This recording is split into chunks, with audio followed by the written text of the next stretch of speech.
When we opened on the first day, I thought we'd sell 100 burgers. Yeah. And in the first hour, we sold 100 burgers. Yeah. So I realised we were fucked.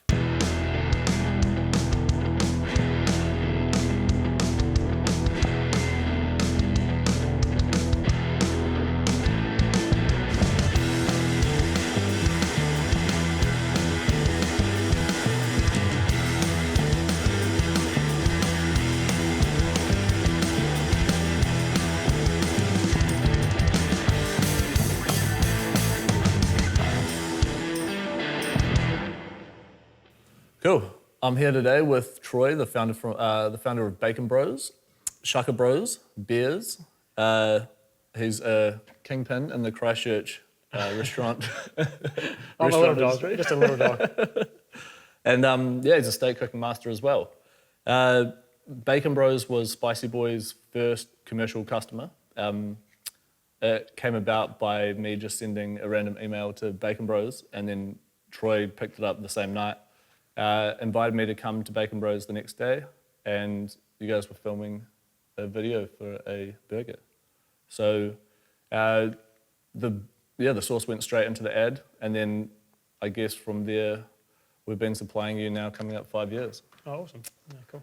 Yeah. So today we're going to be doing the challenge box. We've made some steaks, but before that, I'm a big fan of Coca-Cola.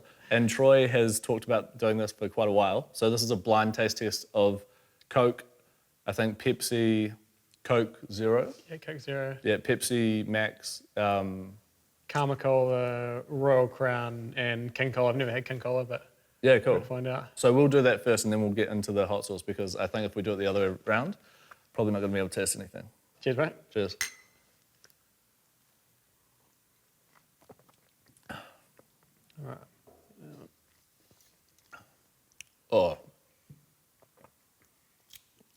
Some colas are not good. Not all cola is created equal. Oh, yeah? Amazing how different they are, eh? Oh. That's, this is the draft. Oh, sugar-free. That's sugar-free something. Sweet. I hate sugar-free. Don't think it's Coke. I'm going to be so gutted if I don't get this. Where's your Coke Zero and Pepsi Max? I've got my Coke and Coke Zero, I think, down here, and then Pepsi as well. That's Pepsi Max. That's 100% Coca-Cola. Oh man, I'm nervous. All right. Yeah, Karma Cola. Yeah. Alrighty. And was that, do we think this was King Cola? Yeah, King Cola. Oh, it's actually Yeah, Crown. King. I actually got Crown, yeah. So, Crown. I can't believe I got that. This is definitely Crown. This must be my King. Oh, this is Zero.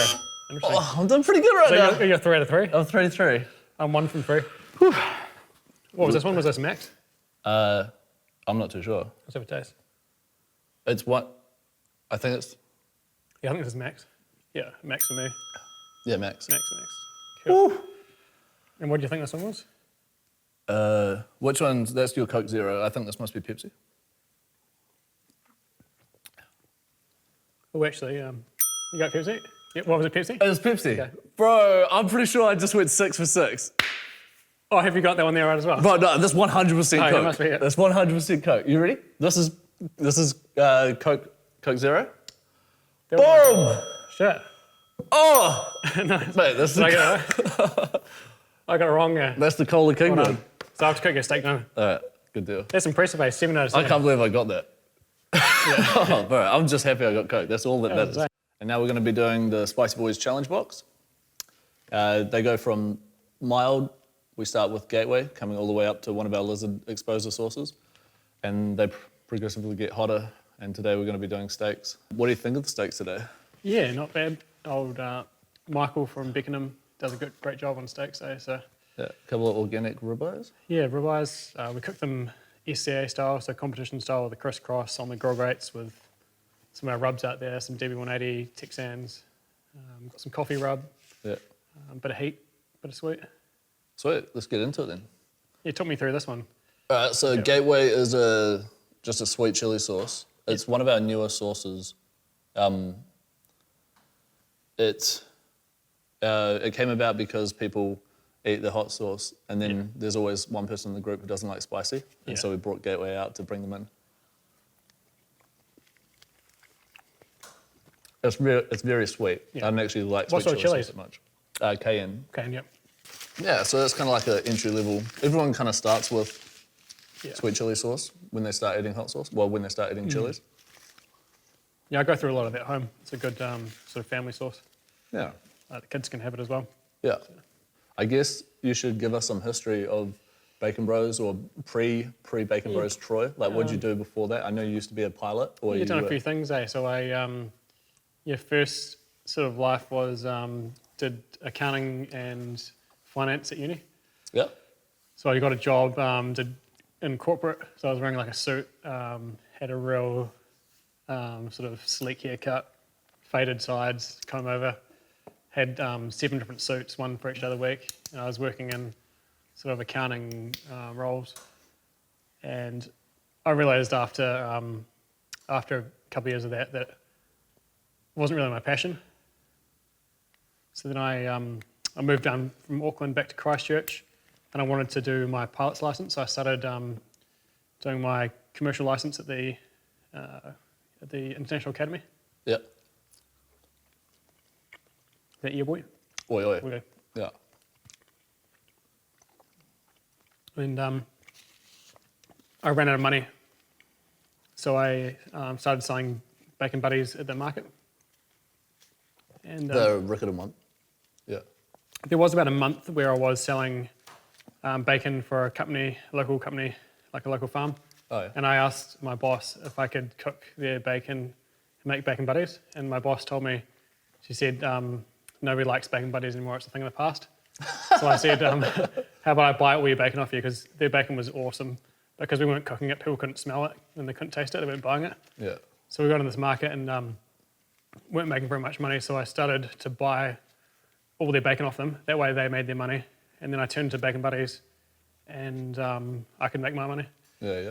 So we went from there. First market, I think we sold out. We sold like, might have been like 50 bacon buddies. Was it called Bacon Bros then? Yeah, so it was like me and my older brother. So I dragged him along and we sold like 50 bacon buddies. And end of the day, we counted all our money and we realized we made like $100 loss. So after staying the whole day, we're selling like bacon buddies at $4. So next week we put them up to like $4.50, broke even. The week after up to $5, $6, $7, and we worked out what our price was. Yeah, yeah. So we didn't realize in hospitality you pretty much got to triple your cost price. You got to, if something costs you $5 to make, you got to sell it for like 15. Yeah, yeah. Then you can pay for your food with 1/3, your staff, and then you pay your rent and your OPEX and stuff. So we worked out our pricing the hard way. Luckily it was only like a $50 loss because some people will open a business and you get the pricing wrong and you end up losing $1 million. Yeah. But we only lost $50, so we learned the hard way. But it was It's nice starting small. Yeah, start to small. kind of like get your feet in the whole thing. And then the mistakes are small. Oh, yeah. So we yeah. made all those mistakes like in the first, I'm still making mistakes now, just doing dumb things. You just got to hope those mistakes, Don't cost you too much. just like you learn from them and don't make them again. Yeah, yeah. So then from there we opened up the restaurant, Bacon Bros Little High. And we just bootlegged it the whole way. So I got a job at ANZ working. So I finished my commercial license, but I realized I wanted to go the Bacon Bros path. So I parked up my license, had a commercial license, airline license, instructor, aerobatic. So I had all the licenses. And Did you do much flying? So I did. I've got about 600 hours. Oh, okay. So, and what kind of planes? So fixed wing. So just the classic sort of Cessnas. Yeah. Your 2-seater, 4-seaters. Yeah. Twin engine and then aerobatic stuff. So I parked up that and got a job at ANZ doing like banking, helping people get their mortgages, home loans and stuff. Yeah. Which is pretty fun. And also the mornings and nights and weekends I worked just Bacon Bros. So started hustling, selling like bacon sandwiches to cafes, doing deliveries to workplaces, doing weddings, doing all kinds of catering. Like if anybody wanted some burgers, I'd do it. Yeah. Like I drove to Sumner once to cook 10 burgers for somebody's like birthday party on the beach. Yeah. Stuff that you won't do as a bigger business because you can't afford to because you lose money. But it was just me and just drive out, do like I'd do dumb stuff, like I'd drive to Rangiora to drop off 2 burgers. But it's for the experience, you know. And I bought those customers, like I bought the loyal customers that would come back. So I'd like lose money on petrol, but then they'd come back and buy a burger a week for like 10 years sort of thing. Yeah. So saved up a little high, got my mates to help me out. We had somebody called Andy, the electrician. So he's got a burger named after him. He did all the wiring. Our builders like helped us out. We sort of paid everyone with burgers. So I managed to convince my mates to help me build a restaurant, and I paid them just like burgers, cash, all that sort of stuff. So we managed to pull it together. Somehow built a restaurant with no idea what I was doing. And when we opened on the first day, I thought we'd sell 100 burgers. Yeah. And in the first hour, we sold 100 burgers. Yeah. So I realised we were fucked after that. So we sold out everything. Had to just call up the suppliers, get more stuff. And the next day, we just got slammed. When we opened, we had it was myself, Chloe, and then we had like 2 staff. Yeah. But we probably needed about, say, 15 staff. So for the first year, we were just getting slammed, working like 100-hour weeks, sleeping on the floor. Yeah. Getting there like 5 in the morning, working till midnight. For the first year, I just had just drank coffee, and I'd have like 3 coffees for breakfast, 2 milkshakes for lunch. For dinner, I'd have like 2-3 beers, and that was for like a year. Because I couldn't stop working. Like, I didn't have time to eat anything solid, so I was just like coffee, milkshake, beer. Yeah, it's hard in the early stages. You don't really get that break. No break. It was just pretty full on. And then after that, we opened Shaka Bros. And then I got into barbecue and opened up beers, which is more the like steaks, brisket, ribs. So I just sort of followed the passion, and it's taken me all the way to a brewery, which is the latest thing. So I started, was drinking a lot of beer during that journey, so I decided to start brewing our own craft beer. Yeah, make it yourself, save on some costs. Well, it's actually, we spend more, it costs us more to make it because we brew in such small scales. Like we're brewing 150 litres, so you go on like a brewery who makes like 10,000 litres at a time can brew it like 5 times cheaper than we can. So on the beer, we're at the stage where we're actually losing money. And every time we brew, we kind of break even at best, maybe lose money. Just about growing the brand, getting into supermarkets, and then as we scale up, we can break even. Yeah. Probably like when you started like doing small pots hot sauce. Yeah. Now you got the big dog over there. So. Big dog. I think that the scaling part is quite a bit of a difficulty, especially like figuring out costs, make sure that you have enough to kind of like grow. It would be really nice to be self-sufficient and not really require like outside money, but a lot of the time it's not really the case in business. Yeah, exactly. Let's do the next one. And I saw ages ago that you did that trip to South America on longboards. Oh yeah, that was so after uni I wanted to do something before I got into that corporate job. So I love skateboarding, I love traveling, and I wanted to raise some money for charity. So my mates and I, the first one we did was actually Thailand to Singapore. How long did you longboard for? We did a month. No, but like, did you do longboarding before you went there? Well, when I was at uni, I couldn't afford a car, so I longboarded everywhere. Like I'd longboard probably, like 100k a week. Yeah. Like to my job I drive forklifts at night, so I just longboard to my job, to uni, to the supermarket. Just hustling. And so we skateboarded from Thailand to Singapore, then went to Japan, and then South America, Peru to Chile. So we skateboarded 100k a day, and then we just had little bivvy bags to sleep in the desert or like in the jungle or whatever. Do you do it for charity or something? Or we raised some money for Canteen, for the tsunami relief as well in Japan. Then Carbon Zero, like a carbon sort of reduction scheme. Oh, cool. So, was it tiring?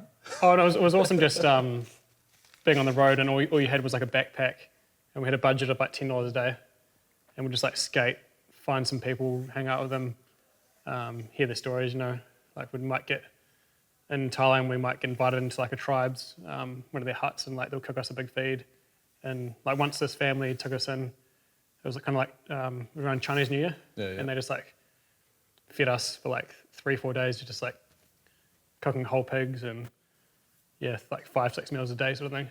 And then even in South America, people would just bring us into their huts, and real humble families, all they had was like rice and chickens, and they'd like kill a chicken for us, barbecue it up. All they had in the world was just like rice, chickens, and some corn, and they'd just like feed us, and we'd sleep in the hut with them, and just like we couldn't even speak the same language, but we'd just get along. Just sort of use food as a way to communicate and spend time. So we saw a lot of cool stuff. Couldn't get away with doing that now though. Now that I'm a bit older, I wouldn't be allowed to go and do that, but it was cool when you're kind of younger and you got nothing to lose. Yeah, the freedom. Yeah. Let's do yeehaw. So yeehaw is like a sweet smoky barbecue sauce. It's a sauce that my brother made the recipe for, so I've made all the other ones except this. And that's why his face is on the front of the bottle as well. Is he still a spicy boy? No, he actually works up in Masterton as a council worker, and he is a biosecurity officer. So he kills he kills pest plants and then plants native. But he was actually looking at doing the Te Araroa Trail.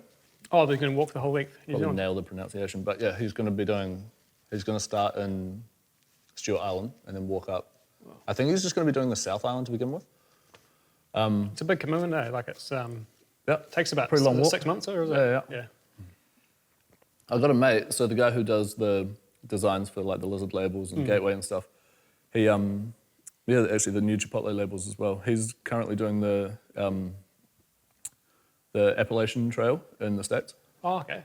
And is so it going from that's like 5 months. coast to coast? No, that's the bottom of this the east coast all the way up to the top of the to the north of the east there. But oh man, it must be crazy. It's like 5 months of walking.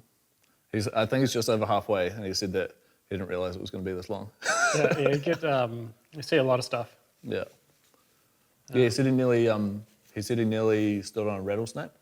He got struck by lightning. He got struck by. How did he not die? He didn't get hit. It hit maybe like 2 meters away, but it went through the earth and came up him. Sure. Yeah. So. How does he feel after that? He said that it released heaps of energy in him, and he like ran. He got like superpowers. Well, he just tried to like run away because they're in the storm and they were at the top of the hill. Yeah. So they decided to run their way through it. All right. 2D? 2D sauce. So recently we've changed the labels on our red and green chipotle. I brought them out during 2020. Well, at the start of 2020. So I called them 2020 decade release. Yeah. But sometimes you do designs in business and people just don't get it. So they would called it 2D sauce, and I was fed up, so I decided to change it. Yeah, it's a good sauce. Yeah, we smoke all the chilies for those two at Smoky Teas, and they're just jalapenos. So is one jalapenos, one's... No, they're both jalapeno, just red jalapeno and green jalapeno. Nice. How do you manage it all? So the problem is I say yes to too much. Like people ask me to do stuff, and I'm just like, fuck yeah, that'd be cool. And then you just got to try and manage what you do and don't do. So I think I've got to say no more. I think that's what I've got to do. But at the moment, I just love what I do. Yeah. So actually, You still find it really fun? Yeah, like every time I cook a burger and see someone smile, it's pretty rewarding. Or like do a steak or that sort of stuff. Yeah. So it's What are your favourite parts of it? Like doing the events and doing the pop-ups? Yeah, like I love doing the pop-ups. But I also love just to get to them. I'm doing a lot of markets lately, like at Rickon and Bush. And I love just to go into the market and just to make a burger with someone, watch them crack into it. Yeah. So this one is one of my favourite sauces, green chipotle and OG, which isn't in this lineup. Those are my two favourite. It's a bit sweeter, eh? Yeah, it's more, I'd say more fresher, eh? It's got a nice sort of there's a bit of a different flavour. Even though it's the same chili, just different colours. I'd say that one's hotter, eh? I think red is hotter as well, yeah. But green's meant to be hotter, isn't it? I think these chilies, these jalapenos were from a different grower. Oh, okay. In Because this they day, did habanero start off green, then turn red. It's like a capsicum. Yeah. Oh, okay. So red's hotter because it's older. Nah, so usually if it's from the same place, they'll be the same heat. It's just different growers have different like climates and Okay. different stuff goes Humidities into and- the soil. Yeah, or probably different strains of the seeds. But yeah, no, that red one was definitely hotter than green. Yeah. Yes, I like cooking the burgers, but what I don't like is the admin. Like there's just so much like your taxes, your accounting, your registrations, your insurances. All the paperwork, and it weighs you down. Oh, and- I spend most yeah. of my time in the office now. Oh yeah, it's just because it yeah. never stops and it just gets more.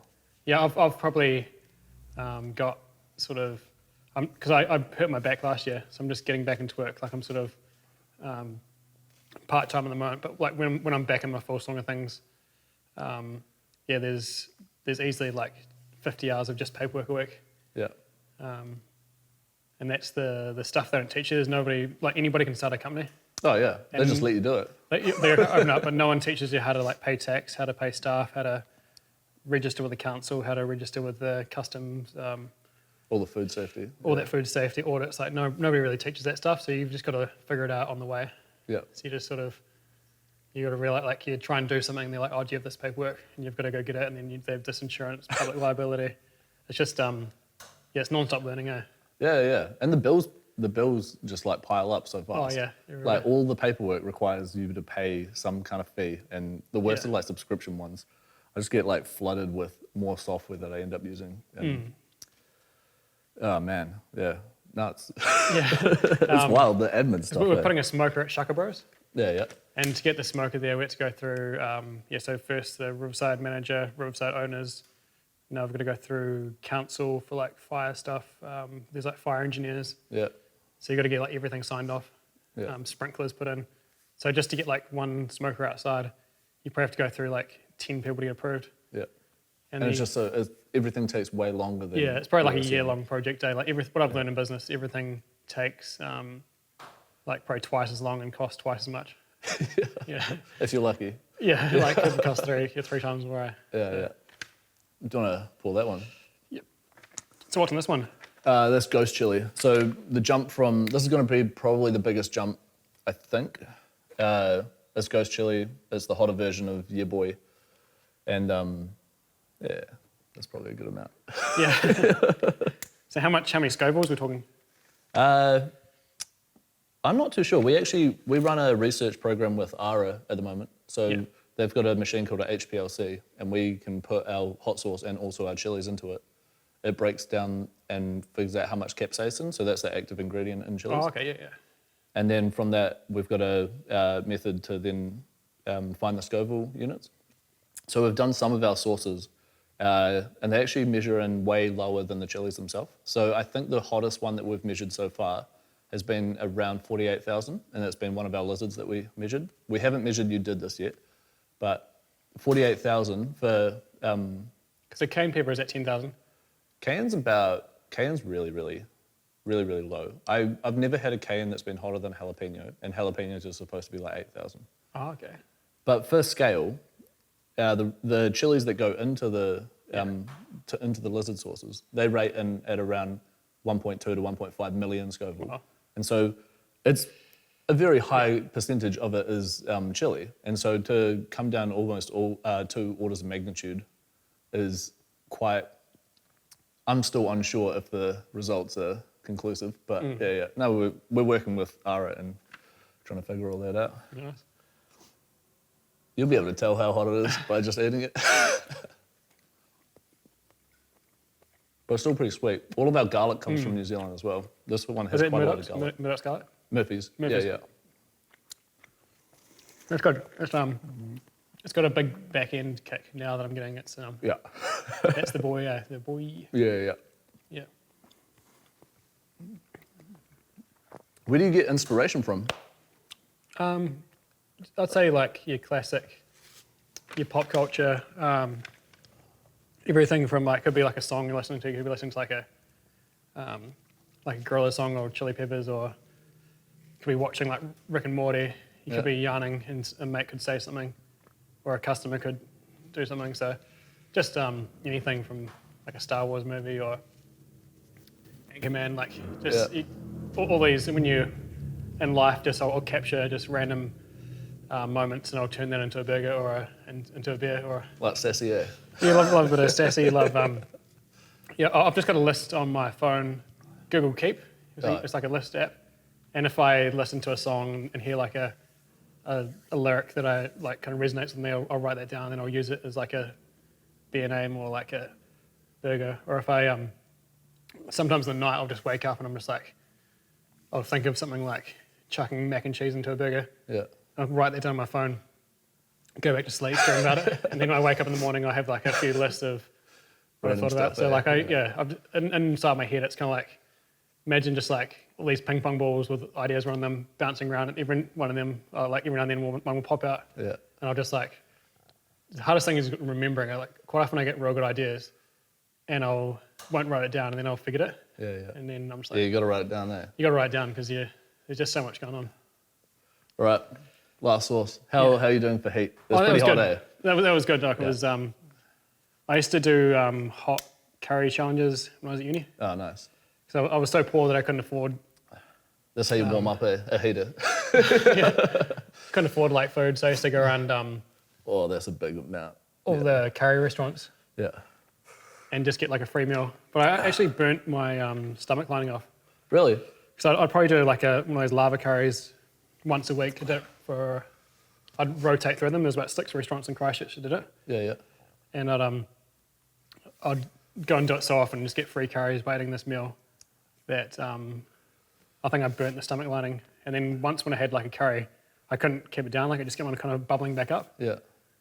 You destroyed it. And I couldn't eat anything like carbonated or citrusy for like a year. Hopefully this does not do that. We'll see. All right.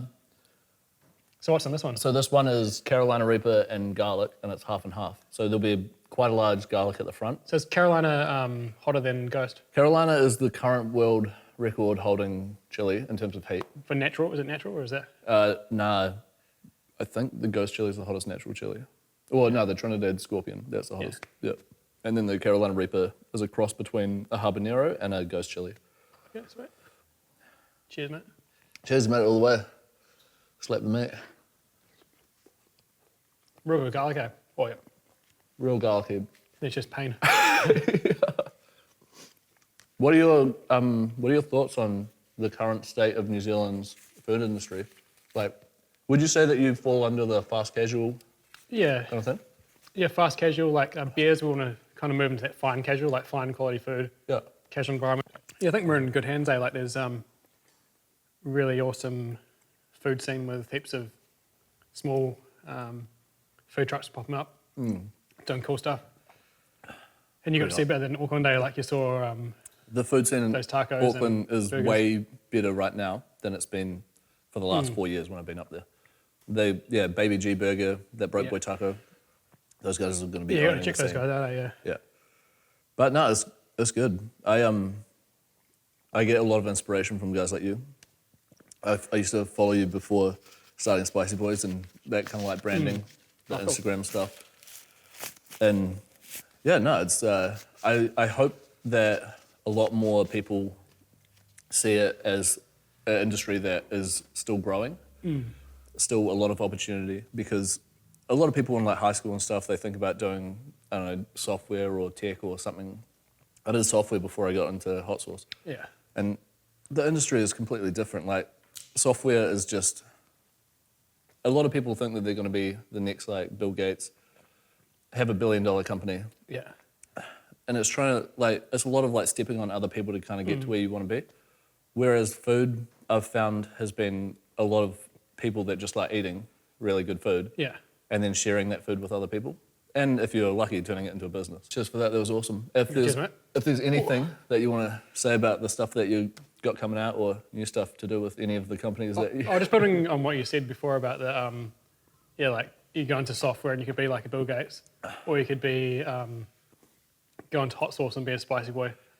I went to the same path. I could have been like like a pilot flying in Europe or America, or like a big dog accountant.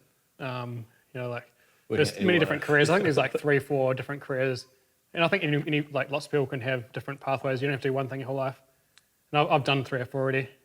I think you just have to follow your passion. My passion took me to Bacon Bros, and my passion was sharing food and sort of making people happy that way. I think the same way your passion took you from software, where you could have been a big dog, to hot sauce, but you've made yourself a big dog in the hot sauce world. And what I discovered over the years is it's not really about the money, because those other careers would have taken me to heaps of money. Yeah. Like my mates that are pilots or accountants, they've got like batches, yachts. They're driving around in Aston Martins. Like That's about the life, you know? They're living the mean life. Like my regular driver is like a 1970 Mazda. And Honda Civic. and I have to work like big hours and do some crazy stuff just to keep the business alive. Yeah. But I'm doing what I love. So I think for the people out there, just follow your passion and don't really follow the money. The money will come. Yeah. Money comes later. But if you can wake up every day doing what you love, that's a big win. Yeah, you can't buy that. Yeah. So that's where I'm at now, just sort of following that passion, and it's been an awesome journey. Awesome. Well, thanks, Troy. Thanks, mate. Awesome. Pretty hot, eh?